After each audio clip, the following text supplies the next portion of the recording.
Hi friends. Vanagaram மீன் market போயிருந்தேன். மீன் கட் பண்ண வீடியோ எடுத்து வச்சுருந்தேன். பட் அதை எடிட் பண்ணி போடுறது கூட சுத்தமாக டைம் இல்லை. அந்த வீடியோ தான் இன்றைக்கி நான் போடுறேன். என்னென்னு பார்த்தீங்கன்னா, ஃபஸ்ட்டு வந்து பால் சுறா மீன் தான் நான் கட் பண்ணேன்.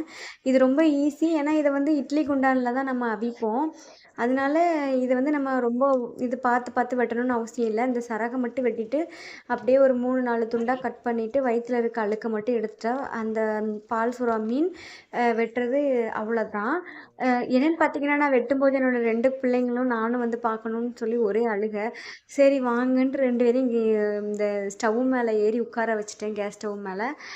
அதுக்கப்புறம் கொஞ்ச நேரம் கழித்து சேர் போட்டு உட்கார வச்சுருந்தேன். அவ்வளோதான். இந்த மீன் வந்து புட்டு பண்ணுறதுக்கு ரொம்ப நல்லாயிருக்கும். சொறா புட்டு நான் இது வரைக்கும் பண்ணதில்லை. நான் ஃபஸ்ட் டைம் தான் பண்ணேன். என் ஹஸ்பண்டுக்கு ரொம்ப பிடிச்சிருந்துச்சு. அவங்க அம்மா பண்ண மாதிரியே இருக்குன்னு சொல்லியிருந்தாங்க.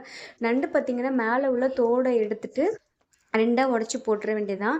அந்த உள்ளுக்கு வந்து ஒரு ஸ்பாஞ்சு மாதிரி இருக்கும். அதையும் எடுத்துடணும். எடுத்துட்டு நண்டு கால் கையெல்லாம் உடச்சி விட்டோம்னா நண்டு ரெடி. இது வந்து காய்ச்சலுக்கு கொடுக்கக்கூடிய மீன். இதோட பேர் எனக்கு வந்து ஞாபகம் இல்லை. உங்களுக்கு தெரிஞ்சதுன்னா கமெண்ட் பண்ணுங்கள். இதுவும் ரொம்ப ஈஸி வெட்டுறதுக்கு. அதுக்கப்புறம் கடம்பா பார்த்தீங்கன்னா, உள்ளுக்கு வந்து ஒரு கம்பி மாதிரி நீட்டு இது மாதிரி இருக்கும். அதை எடுத்து தூக்கி போட்டு உள்ளுக்கு இருக்க அழுக்கு அப்படியே பிடிச்சி எடுத்தால் வந்துடும். அதுக்கப்புறம் ஒரு பிளாக் கலரில் மை மாதிரி இருக்கும். அதையும் தூக்கி எடுத்து போட்டுறணும். அவ்வளோதான், கடம்பாவும் ரெடி. வெளியே உள்ள தோலை கையை வச்சு இப்படி இழுத்தாலே வந்துடும். நான் எல்லா கடம்பாவுக்கும் இந்த மாதிரி தான் நான் எடுப்பேன்.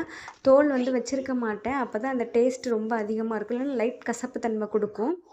அதனால அதுக்கப்புறம் எறா எப்பவும் மேலே உள்ள தலையில் உள்ள தோலியை எடுத்துட்டு உடம்புல உள்ள தோலையெல்லாம் எடுத்துட்டு மீசை மாதிரி ஒன்று இருக்கும். அதையும் எடுத்துட்டோன்னா முடிஞ்சுது. எறாவோட உடம்புல பார்த்திங்கன்னா ஒரு இது மாதிரி இருக்கும். அதையும் தூக்கி போட்டோன்னா அதுவும் முடிஞ்சுது. அவ்வளோதான் ஃப்ரெண்ட்ஸ், மீன் வெட்டுறது. அதுக்கப்புறம் இந்த திரச்சி மீன் இது கொஞ்சம் கஷ்டம் தான் வெட்டுறது. ஆனால் என்னோடய கத்திரி வந்து நல்லா இருந்தனால நான் அப்படியே கட் பண்ணிவிட்டு இந்த மாதிரி